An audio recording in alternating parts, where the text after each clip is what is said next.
Thanks for checking out my channel. Thanks for tuning in with me. My name is Simon Hill. Hit the like button, subscribe, share this video, leave a comment. If you're new here at my channel, please check out my previous content to get a better understanding of what it is I do here. I'm a black traveler abroad, and I talk about issues related to black people abroad in different places and spaces. I also advocate for our people as well. So in this video, I'm going to be reacting to this new documentary that the BBC released about the Africans in Ukraine. I believe they released this only about 3 days ago. As you know, I'm recording this on May 4th, and I believe this was released. Let me just go back. All right, this was released 2 days ago. Okay, from the BBC News Africa. That we're watching this video, Not Our War, Africans Fleeing Ukraine, BBC African Eye. And I'm going to give my commentary about it. As you know, if you've been following my content, I've been talking about the Africans in Ukraine for months. I also spoke about the Peace Corps saying that our people would be called racial slurs in Ukraine. So let's watch this video and get an idea of what's really happening. And I'm absolutely telling you the truth. I have not seen this before. I don't know what to expect. So this is going to be my raw first reaction to this.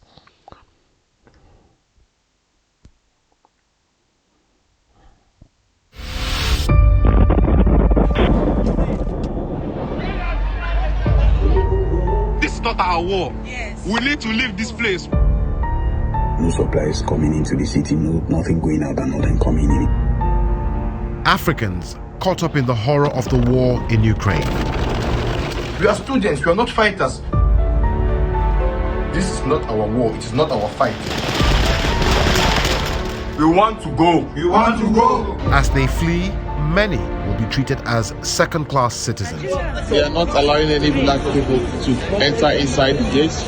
Only Ukrainians. I just want to say the previous little clip that they showed was very famous. That was the first one I saw a few days after the war began in late February. I was on Twitter and I saw that video about they're not letting us at the gate, people standing in the cold. And some of these images are scarred in my mind, you know, from watching what happened. That's all. That if you are black, you should walk. It was horrible. It was uncalled for. It was deeply inhumane.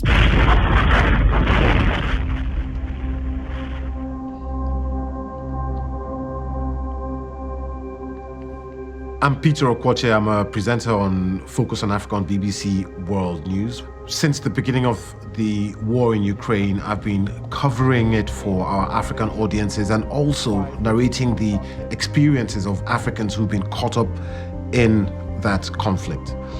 I just want to say it's very important for our people to be in all spheres of work, life, and influence, because we need black people there who have the right mentality to advocate for us and make our issues heard and known and to fight for us.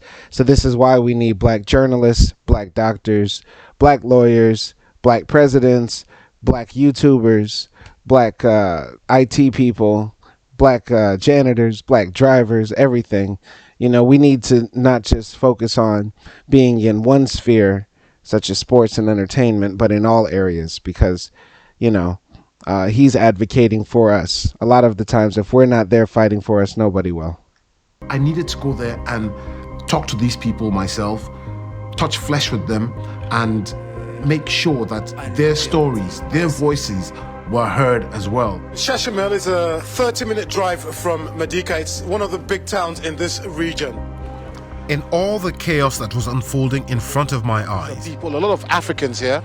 I wanted to find out who are the Africans who got caught up in this conflict. You don't know where the bomb was coming from, or the rocket is coming from here or there. So there was like chaos total. The city is encircled by Russian army. We cannot pass, we cannot go anywhere. So we are begging for help. What do we want? We want to go! What do we want? We want to go! But will they make it out? We don't have light. We don't have water, we don't have light. And now our telephone will be low. The battery will be low. Please help us. Can I ask you to maybe just describe what the situation is like there at the train station? Oh my God, it's tension. It's tension. It's like people are fighting to get into the train. There are soldiers everywhere. This is Becky Adong. I speak to her while she, her husband, and 2 young children are waiting in Kyiv, Ukraine's capital, hoping to get a train out of the country. Sorry, my voice is a little bit cracky because the situation is just over me. We are scared. We are really scared. I just want to say the situation that was closest to me in relation to this, or I've been in a similar situation to this, when I was in Tunisia, when coronavirus happened, it was panic. You know, the school shut down that I was working at. I had no money and I was just kind of left in this limbo gray space. And I remember, you know, after staying almost 2 weeks in the house by my, you know, with nothing to do, my money was running extra low, and I tried to rush to the airport and they shut the airport down, and it was pandemonium at the airport. So I know what that feeling is like, of when you're trying to get out of a dangerous situation and you can't, and you feel trapped and stuck, and that's pretty scary. And a lot of people in Ukraine were going through this, but the tragedy is that their racism came out when all this was happening, as we'll soon see, as I predict. And as we've known from looking at the videos and reports that have come out about Ukraine. Even scared is an understatement. I don't even know which English word to use. Terrifying. Becky and husband Michael, both from Uganda, have lived in Ukraine for more than 10 years.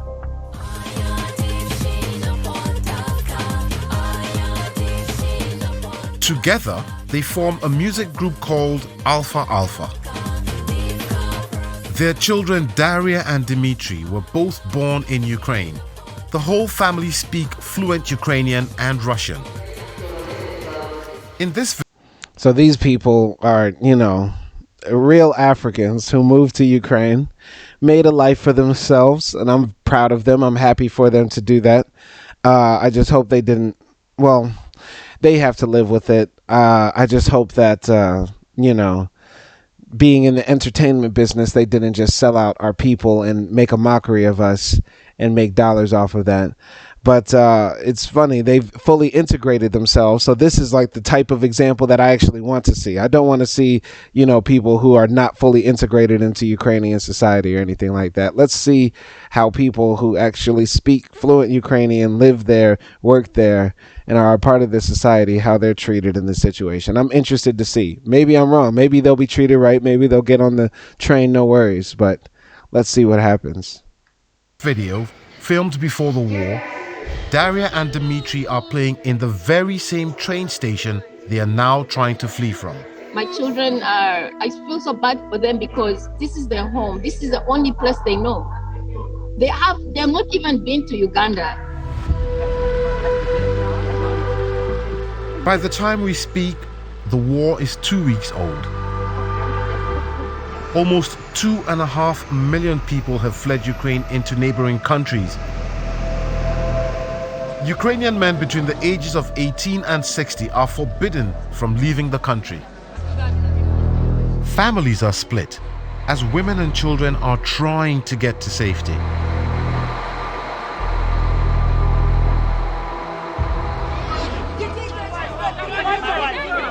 Among streams of people trying to leave are many Africans who are living or studying in Ukraine. Reports started to emerge about discrimination against them. We walked. I walked for 12 good hours, and it's not an exaggeration. Jessica Orakbo is a Nigerian medical student who was based in Western Ukraine. I walked in. After spending a night in a makeshift shelter on her way to the Polish border, she says she was stopped from boarding a bus. I even lied that I was pregnant. They didn't care. I was begging. The official literally looked me in my eye and said in his language, only Ukrainians, that's all. That if you are black, you should walk. Hey, Hey, what do you expect, man? I mean, when I was talking about racism in Eastern Europe, people didn't believe me. People crucified me in the comment section. But Ukraine just exposed all of this, man. And this woman said she even told them she was pregnant, and they told her she had to walk. That's sad. That's really sad. If we went on social media, everybody was talking about how Africans were being treated in Ukraine as they fled this conflict. Man, these people left without taking the blacks, man. None of the blacks, man. See. These are the black community. We are not allowing any black people to. I just want to say a lot of the times, and I'm not saying anybody said this, but a lot of the times when you find black people in predominantly white countries, right, in these places like Ukraine, before this Ukraine stuff happened, if you asked most of these Africans and other black people who were there, is there any racism in Ukraine? They would say, no, Ukraine is fine, because maybe they were diving in between the legs of some little Svetlana, or because they had a few friends named Milos and Luca, but these guys don't love us. When it came time to get out of the country, when it came time to treat people with respect and dignity, how did they do our people? Horrible. Enter inside the gates. We are all here. It's only Ukrainians that they are allowing in. Even the ones with kids, they're not allowing them. Dr. Awofa Gogo Abite is a Nigerian surgeon and university lecturer who lived in Ukraine for almost 14 years. He filmed his escape. I love Ukraine. Ukraine has contributed to a significant part of my future. It's a quite difficult part of the world to integrate for people like coming from Africa. But of course, I give the country benefit of doubt that it's a young country and doesn't have that long history of diversity. Dr. Awofa. I read between the lines right there. He's saying it's a difficult country to integrate to, especially if you're African. What he's trying to say is, yeah, there's a lot of ignorance and racism here against black people, and that's what makes it very difficult. But I'm willing to sacrifice my self-respect and dignity to live amongst these people who don't respect us, actually, you know. And you know what? Actually, I want to say that in every European country that was the struggle that I think our people went through. You know, when I went to Germany, I commented about how Germany was a very multicultural place, but it seemed like a very harmoniously multicultural place. But I know that it's only multicultural because it was based on the backs and the blood, sweat, and tears and the indignities suffered by the people that came before it, by the first ones. I'm sure the first black people that moved to Germany were called all types of names. The first Turks, the first Arabs got all sorts of bad treatment. But then over time, they fought for their dignity, respect, and place in the society. And that's what this guy is doing in Ukraine. He's a part of this first generation, I guess, of African migrants who are moving there, trying to integrate into society.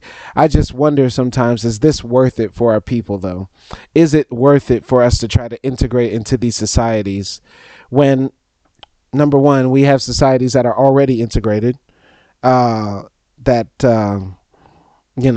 make that aren't ethno-states, white ethno-states in their inherent nature. And also we have our own nations as well. These are the questions that I struggle with, you know, as to what is the best place for us to be in this world. And as a globalist, as a self-avowed globalist, I would prefer a world with no borders. I would prefer a world where people can move freely between countries and places. But as a realist, as somebody who realizes how this world can actually function, I see that as for our people, what is the solution to living in a white supremacist world where even in African nations we face white supremacy? Is it to move without regard or care, or is it to actually build our own? But I feel like that's regressive. It's going into ethno-nationalism. I'm digging myself into a hole here. Let's get back into the video. Was in Kyiv when the Russians invaded. On the third day, the bombardment increased drastically, and I knew I had to leave. Our nightmare started in front of the border, where authorities were very cold. They didn't answer to anyone. And I have to be fair, actually, they did not answer to their own people. And if they don't answer to their own people, you can expect worse to us. Dr. Awofa arrived alongside other Africans at the Ukraine border with Poland at 4 p.m. We barely moved an inch till midnight, and Ukrainians just kept moving. They kept moving. When some people tried to complain, they said, well, we're allowing just women and kids to pass. But if you say women, there are black women here as well. There are women, why aren't you letting them pass? The temperature was freezing and there was no shelter. It was so cold, Dr. Awofa says, the water in his bottle froze. So at the end of the day, we were the last. If you can see in the footage that I sent, we were the last people for over 18 hours who were let to pass. It was horrible. It was uncalled for. It was deeply inhumane. I just want to say, first and foremost, some people, some dumb, stupid people who are in my comments or commenting about this video by itself will say, well, you know, because they were foreigners, it's not because they were black, that's why they were held at the border. But use your brain and stop trying to always try to apologize for racism and white supremacy, and actually imagine this: if some white Romanian or white French person were in that group of Ukrainians, right, and they just said, okay, all the Ukrainians come, and they're not checking really any documents or anything like that because they just have to try to collect the people that they believe are Ukrainian to then exit, right? That's why they're being that's why this is discrimination, because with Africans and black people, and I make this very clear all the time, the people that want to say stupid stuff, like I had somebody leave a stupid comment on the Bakari video about that boy's death, saying they killed him because he was an American, not because he was black. That's the dumbest thing I've ever seen or ever heard. Like, black people, we have nowhere to hide in this world. People will know that I am black before they find out your nationality or ethnic group or whatever stupid thing that you were taught to believe about yourself other than you're white. So these people were being discriminated against because they are a visible minority, a phenotypical anomaly in an Eastern European country. Meanwhile, if any other group of people who were non-Ukrainian in that group of Ukrainians, but they were white, they would have been able to easily pass through this checkpoint border gate, whether they had permission to enter into the EU or not. And finally, for anybody who says this is not about racism or not anti-Africanness, just answer me one question. Answer me just this one question. You lying pieces of crap that are in my comments or that want to attack these people or say they're lying or say that anti-racism, anti-blackness and racism doesn't exist in Eastern Europe. Answer me this one question. One question. Did you hear about any other group of people going through what these Africans went through? I didn't hear about any stories about this happening to any other group of people, not even Turkish people. Not even Turkish people in Ukraine went through this. You didn't hear this about Russians. You didn't hear this about any other group of people, white people, who normally would not have access to the EU or the ability to flee Ukraine, getting treated like this. So stop the madness. There are many other types of people in Ukraine. You have Arabs, Turks, Indians, all sorts of people. But we only heard about this about black people and some Indians. So stop. Becky, Michael, and their children also made the journey from their home in Kharkiv to the Polish border in the early days of the war. When you get close, you're either pushed back or you're told to come back the next day. And the temperature is really cold, very cold. So it's a decision of two devils. You either die by the cold or come back and die with the bullets or the shellings. Going back home to Kharkiv, which is also known as Kharkov, was not an option. It was one of the first cities attacked by the Russians. Kharkov was bombed. Houses were being hit. And, anything could happen. Nigerian football coach Obi Ujimadu and his family were also living in Kharkiv when the war broke out. Jimadu and his family were also living in Kharkiv when the war broke out. I rewinded that because I thought I saw my ex-girlfriend. This girl looks just like my ex. I had a Nigerian ex-girlfriend in college, and yeah, she looks just like her. That's crazy. That's crazy. These Nigerians, man, they're everywhere. Nigerians are everywhere. There's not a country in the world that I've been to that I did not find Nigerians up to something in. And I say up to something in a neutral sense, not a negative way or even a positive way. So take it as you will. And his family were also living in Kharkiv when the war broke out. Their family had been in Ukraine for 17 years. When you start hearing these explosions, even getting closer to you, it's heart-wrenching. The family took shelter in the basement of their home. There was nowhere safe, actually. And how long are you going to stay in the basement? So we decided to move by train to the city of Lviv. We're all good, guys. We're all good. God is with us. Just after the war started, I reported from Przemysl, a small Polish town on the Ukraine border. I found myself surprised by being so shocked at what I saw there. We've covered conflicts on the African continent where people have fled, but you've never seen 1.5 million people flee in 1 week. Myself and my cameraman Amir Ahmed were the only black journalists that I saw in Przemysl. As Africans came across the border, we were there to meet them. Yeah, say, where are you from? He would say, I'm from Ghana. I'll say, Charlie, how buddy? How you day? You day well? And then you'd see they perk up. Oh, this is somebody like us. This is somebody who actually knows who we are. Despite these Africans finally leaving the war behind, for some, there was still fear in the air.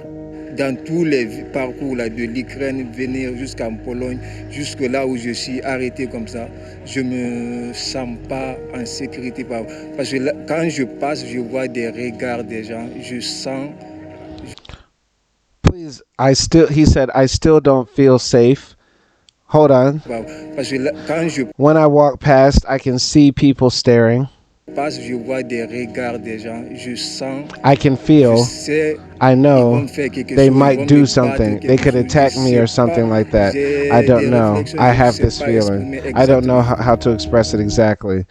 I know how to express it exactly. What you're feeling is that white gaze of suspicion, that gaze of, we think you are the criminal, we think you are the bad guy, so we're going to attack you. Or secondly, we think you're poor, we think you have no help, we think that you're unprotected, so you're the one that we can take advantage of. A lot of the times when they're staring at, black men abroad, a lot of the times these are negative things that they're thinking about us. And they're also thinking about, are these the people that we could take advantage of or hurt? Especially in a tumultuous situation like a war zone, I imagine you're looking like a target. You're looking like a snack, and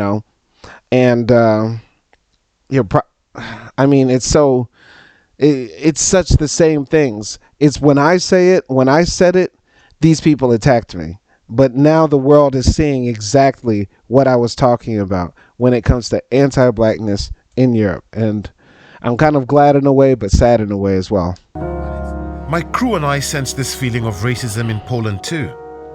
We were turned away from 2 restaurants for no reason. Damn, even the journalists can't even get a meal and a snack. We were turned away from 2 restaurants for no reason. I think we know why the reason is. Racism in Eastern Europe is very alive and well. I repeat, racism in Eastern Europe is very alive and well. And the war in Ukraine has exposed the hypocrisy of Europe and has exposed exactly who these people really are and how they feel about us. And amid false rumors of a migrant crime wave, we were confronted by a menacing group of men who demanded to see our BBC IDs. Because of this experience that I'd That's just a funny sentence. We were harassed by a menacing group of men who wanted to see our BBC IDs. That's a funny sentence. I can't help it. I want to laugh. Anyway, that's terrifying, though. You're getting approached by neo-Nazis in a war zone, right? Who's killing Ukrainians? Literally, this is the sickness of white supremacy. The people that are killing Ukrainians look just like them, and they're coming right across the border, and they speak a very similar language, have a very similar history and culture. Yet, who is still the enemy to these people? Black men. And we've done nothing to nobody, especially Ukrainians. Every black Ukrainian that they're showing here has just been a student, a worker, a professor, something like that, a journalist. And these are the ones that Ukrainians are assuming are the ones to do harm to their country. Meanwhile, Russians are literally killing them, and black men are the targets. And once again, some people will say, well, so there's been a few migrants and a few people that have done some bad things. Statistics show in every country in the world, the person that's likely to kill you, hurt you, rob you, rape you is a citizen who looks very similar to you. Immigrants, migrants, refugees are the least likely to hurt people in any country. And secondly, literally, there's a war zone. Russians are killing you. Russians are white people. So stop this anti-blackness. Please stop it. All right. Had, this very uncomfortable experience of somebody judging me for my skin color. It made me understand what these people who had crossed from Ukraine were telling me. And for them to say it was worse on the Ukrainian side, I just can't imagine. It's a very complicated situation because they don't want the world to see what's going on because it complicates the issue. It's such an irony, it's such an oxymoron. My Ukrainian friends, some of them try to make excuses and tell me that it's a wartime and such things are bound to happen. But I know that it's not just about a wartime. Please, I just want white people, if you are watching my channel, unfortunately, please do this. Please understand that you criticizing racism is not you criticizing yourself, okay? And if you have any empathy at all, or if you want people to have empathy for you, please try to step outside of your shoes. As a man, I can call out sexism without denigrating my manliness or masculinity. And you should be able to call out white supremacy and racism when you see it and not think it denigrates your nationality or ethnic identity or your whiteness, right? Please don't make excuses for this sort of stuff. Call it what it is. Call it the ism. Call it the R word. Call it the WS. Call it what it needs to be called. Because if you're making excuses for it and apologizing it and trying to explain it away, you're in some ways justifying it. And you wouldn't like that for people to do that for you. If you were to suffer some tragedy, you wouldn't want somebody to make excuses for your tragedy. You would want somebody to empathize with you and call out what the problem is. It's always been like that, and I know in the war times it will just be amplified. You're fighting in that brother right there. He said it's always been like that, and I know in the war times it will just be amplified. He's been living through that Ukrainian racism. He's been living through that Eastern European racism. Been getting followed around stores, stared at, called all sorts of evil names, all sorts of things. I'm sure he's been through it. And he knows that the way the Eastern European mind works and the white mind works, they're going to explain away any sort of bigoted action or prejudice that occurs. And in the wartime, it's going to be even worse. They might even excuse it. They might even say, for example, we want to keep out all the immigrants and Africans for a very good reason, and then explain it away in their twisted logic. So this brother here, just by his tone, his expression, and what he's saying, I can tell he's really been through it out there. It's always been like that, and I know in the war times it will just be amplified. You're fighting in a war, and you still have time for racism. It just didn't make any sense. Later, I got a chance to interview the Ukrainian ambassador to South Africa. What's your reaction to all these reports about the way Africans who are trying to flee the fighting in your country are being mistreated by Ukrainian border guards? This is absolute nonsense, because me personally, I've been there, I've seen them, and I've spoken to these students. I just came back from Ukraine. I also speak to the students, I speak to their parents, and the situation of war is when every single person is trying to escape and to struggle for his or her life. And that's exactly what was happening. Even the ambassador, even their ambassadors, the most enlightened and educated people in their country, or presumably should be if you're going to be an ambassador for your nation abroad. As a diplomat, you even have a lack of empathy for these students. And she didn't even answer the question. She dodged the question. It's a situation of war and everyone's trying to get out. Yeah, that's a fact. Now explain the fact that you weren't letting or making it extremely difficult for black people to leave.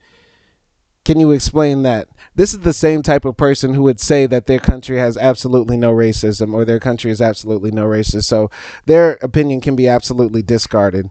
Her life. And that's exactly what was happening.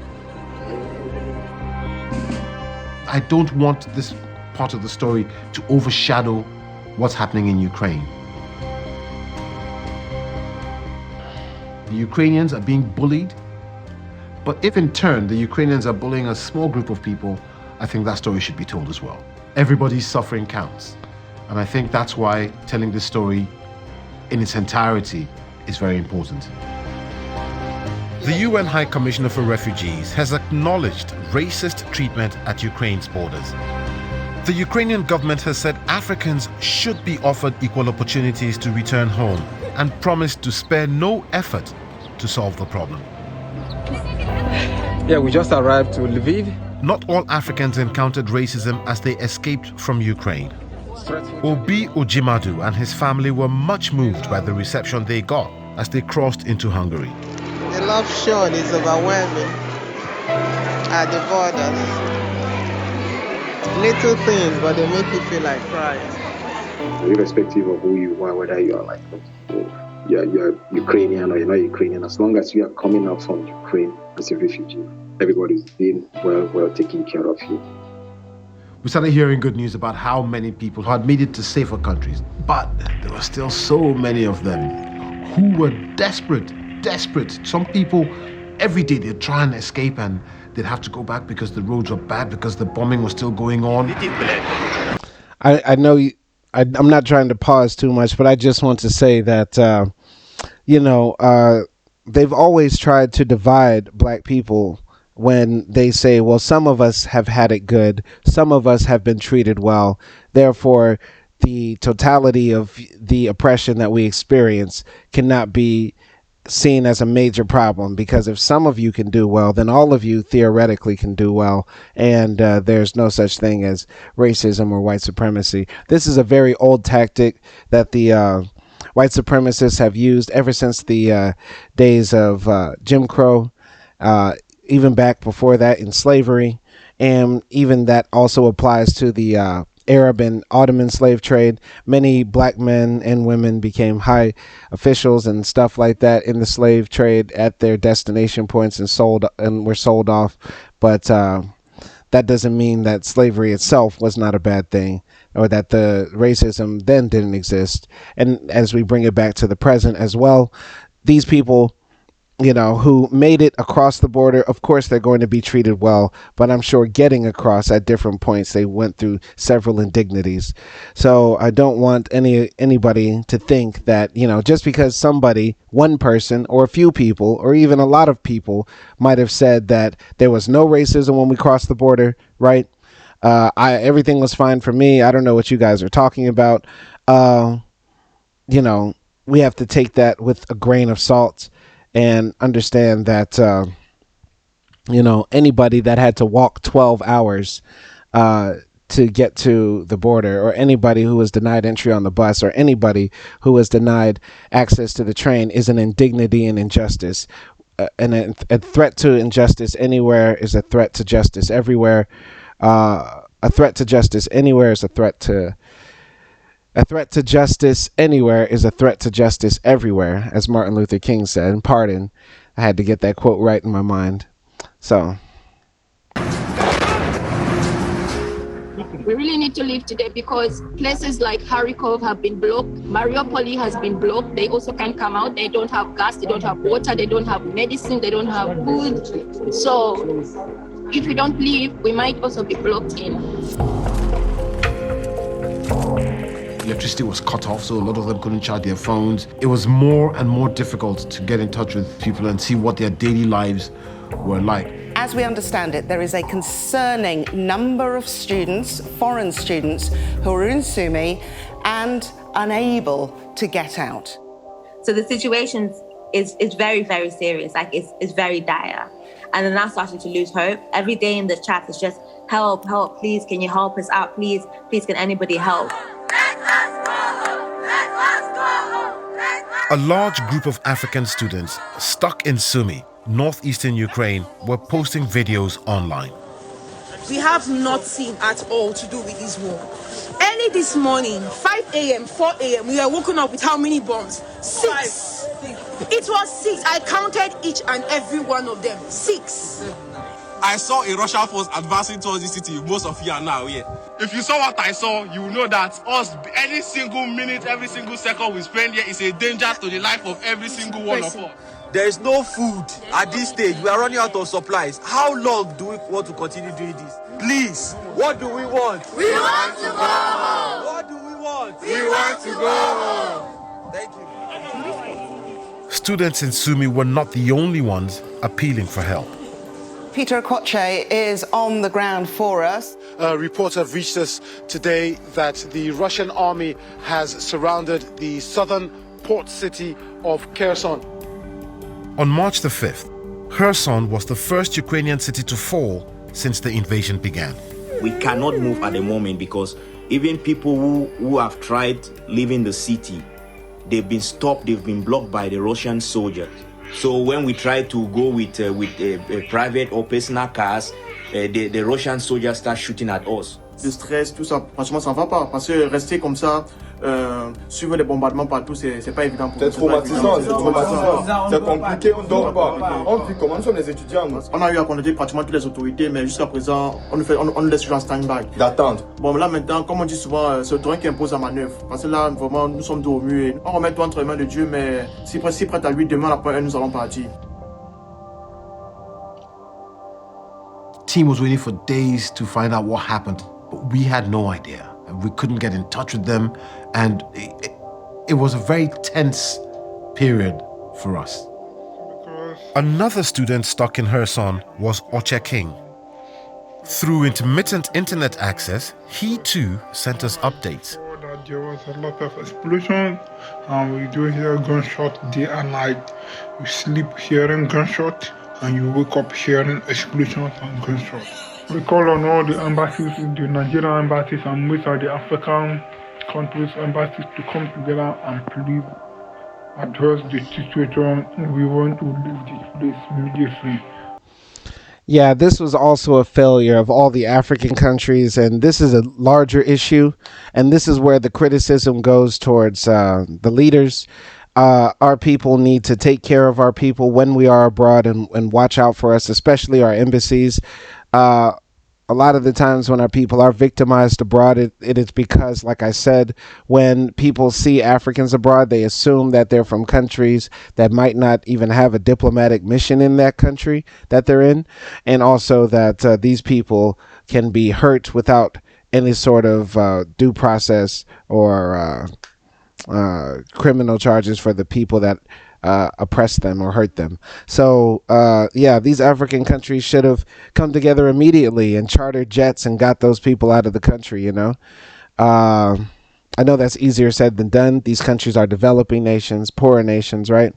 So yeah, I think still there could have been a lot more effort made to evacuate students quickly, efficiently, and coordinate with the Ukrainian authorities to get these people out, right? I would be very grateful if our situation is attended to. While people in cities like Sumy and Kherson were pleading for humanitarian corridors, past experience had shown even those were not guaranteed to be safe. It's very scary when you hear that buses that are carrying innocent souls are being bombed, and yet they say that it's a safe corridor, but buses are still being bombed. Mariupol, they can't get out. We had a concert there, so we have fun, we have friends there. On March the 9th, Russian forces attacked a maternity hospital in Mariupol, reportedly claiming the lives of 5 people, including this woman and her unborn child who did not survive their injuries. Pregnant women, these are women that are carrying the future for tomorrow. My son is not sick, but I feel so bad, I feel so scared. I see how he shakes when the bomb goes off. He can't hold nothing. Everything he holds just pours. He has to have his doll. He has the doll he holds. He should have it all the time. He squeezes it like his fear, he puts it there. Then finally, some positive news. 35 buses managed to reach Sumy, taking more than 1,000 trapped international students to safety. That same morning, I managed to speak to Timmy, a Nigerian student who had made it out of Sumy on his own and had reached Budapest only hours earlier. I tried to leave Sumy twice. The first one was not successful because the driver that took me, he didn't know they have blown up the road that we're going to pass. The Kharkiv-Sumy road, the bridge, the road was blown up. So while we got to the bridge, we found out that we couldn't pass. So you had to abort that trip. When was the next time? The next time was when I finally left on Sunday. I called like over 20 or 30 drivers. They all didn't want to go. So I was finally lucky to get a driver that would go. So it's all about luck. It's luck. It's not about your money or anything. How much did it cost you? Because I know some people paid quite a lot of money to hire these taxis. About $1,000. Yeah. How long was this drive? About 4 hours. 4 hours drive. What about the students trapped in Kherson? So most of our conversations dried up. It was really difficult to get in touch with a lot of the people who were still trapped in there. But when we managed to, they were still asking for help. Several foreign students wanting to flee the region are stuck in Kherson. One of them, Jerry Kenny, has been speaking to us. No aid has come from the Nigerian government in terms of food and water. Nobody's complaining. We don't want it. What we want is for you to do everything to evacuate us from here. We want action before it becomes worse. But getting students like Jerry out of Kherson was easier said than done. Russian soldiers had occupied the city and locals were protesting against them. A video of them confronting military vehicles with Russian markings went viral.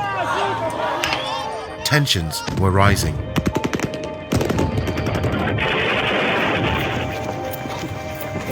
We were very worried about everybody that we spoke to.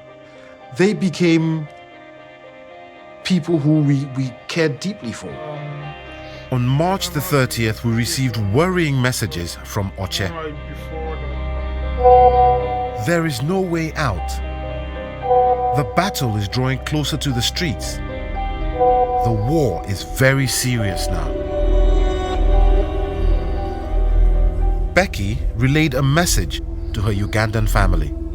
My mom, mommy, I'm fine. I'll be fine. My sisters, I'll be fine. We'll make it through. I just pray with me.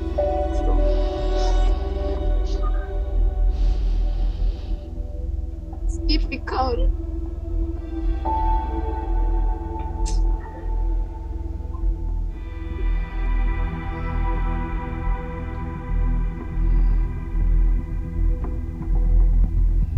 Some good news from Jerry Kenny. With support from NGOs, he escaped with others from Kherson and made it to Poland. Before I left, I said something. I said, is that I cross that border or nobody crosses that border? So I have this faith that I'm going to make it. On the way, he says he was stopped by Russian troops. It was terrible. I was stripped off my clothes, tried to touch our skins, and we're like, what? This is my skin. I don't have any weapon on me. You can see that. Why did you have to strip me off? So we're just with our trousers only, and there's nothing we could do. We were cold. People were just looking at us and standing just like half naked on the main road. Just we, this is not a general thing they did. They just did it for just 3 of us, the foreign guy from Palestine, myself from Nigeria. It was so cruel to us. Eventually, they were set free and managed to catch a train. I wasn't scared of my life, but I was scared about the people that are coming behind me and the people I'm going to send forward. But I thank God everything went well. Becky, Michael, and their children messaged us to say they had managed to make it onto a train from Kyiv. All we could do was wait to hear if they made it to safety. 4 days later, news came in. They had arrived in the German capital, Berlin. With the help of the local Ugandan community and the Ugandan embassy, they then moved in with a German family under the German-Ukrainian refugee program. We are here once more because after weeks of silence, we found out the Kherson students had escaped. But Oche King had no such luck. He remains trapped. Looking at this whole experience, trying to look at the whole picture in its entirety, the underlying story there is the Russian invasion of Ukraine. And that must not be forgotten. That is very important. But within it all, I was touched by the fact that despite the experiences that many of these migrants had gone through, many of them still felt that Ukraine was home, and many of them said they would go back. You know, despite everything, they still felt that affinity to Ukraine. As the Ujimadu family left Ukraine, I'm sorry, I have to pause right there. We as black people have to stop loving people that don't love us, because this is what's expected of us. You know, every other group of people is allowed to hate somebody or to have some sort of like honest, actual feelings of animosity. And I'm not saying that we need to hate Ukrainians or hate white people. That is not what I'm saying. Do not hate Ukrainians. Do not hate white people. That's not the point. The point I'm trying to make is that, though, we need to see if you're leaving Ukraine and you were treated bad on the way out, maybe you shouldn't go back in. That's all I'm saying. We don't need to give people our money, our time, our space, and be in their place. That's all. Let's continue. One of their daughters, Tyra, sang a Ukrainian folk song which mourns the loss of a beloved homeland.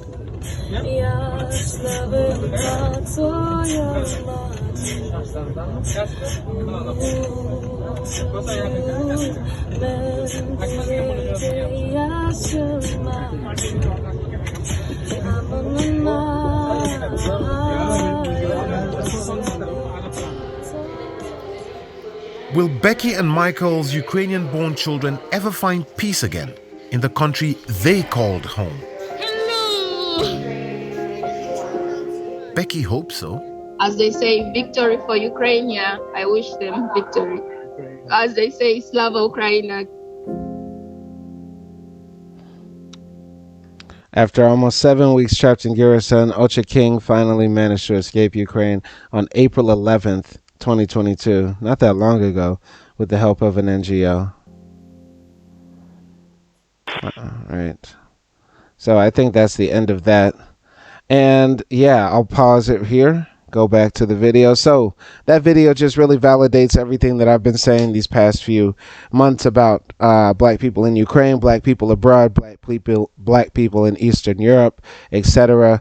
Nothing really new there. I'm glad some people made it out. I'm glad nobody ended up dying in that story.